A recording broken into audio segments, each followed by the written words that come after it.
நம்ம நலங்கு மாவு மாதிரியே வாசமும் அப்படித்தான் இருக்குது. அதான் பாசி பயிர் கூடாதா? எதுக்கு? இதுக்கோ பாசி பயிரும் பசிக்கல் பருப்பு கொடு சொல்றேன் நான். எதுக்குடா இப்போ இதெல்லாம் எடுத்துக்கிட்டு இருக்கிறையா?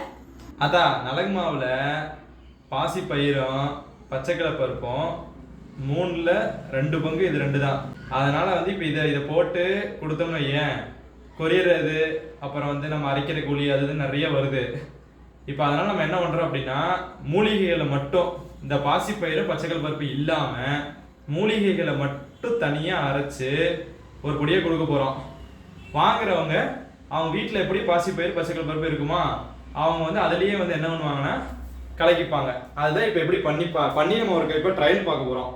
பாசி பயிர் பச்சைக்கிழ பருப்பு இந்த மாதிரி வந்து ஃபுல்லாக எடுத்துக்கிட்டோம் அப்படின்னா வந்துட்டு ரேஷியோ என்ன சொல்லணும்னா நம்ம கொடுக்குற நம்மளோட மூலிகை மிக்ஸ் வந்துட்டு 1 ஸ்பூனுங்க, பாசி பயிர் 2 ஸ்பூனு, இது 2 ஸ்பூன், பொடியாக இருந்தால் 3மே வந்து ஆளுக்கு ஒரு ஸ்பூன் தாங்க. நம்மளோட இதுலேருந்து வாங்குற நலங்கு மாவு என்ன இருக்குமோ அது எல்லாமே இதில் போட்டிருக்குங்க. இப்போ எல்லாமே ரெடி. இது வந்து அரைச்சா மட்டும் போதும். இப்போ அரைக்கலாங்க. அதான் இப்போ இது ரெடி ஆயிடுச்சு. இது பார்த்து சொல்ல எப்படி இருக்குன்னு.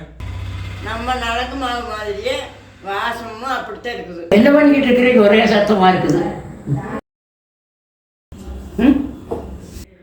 அதான் நாங்கள் மாவு அரைக்கிறேன்.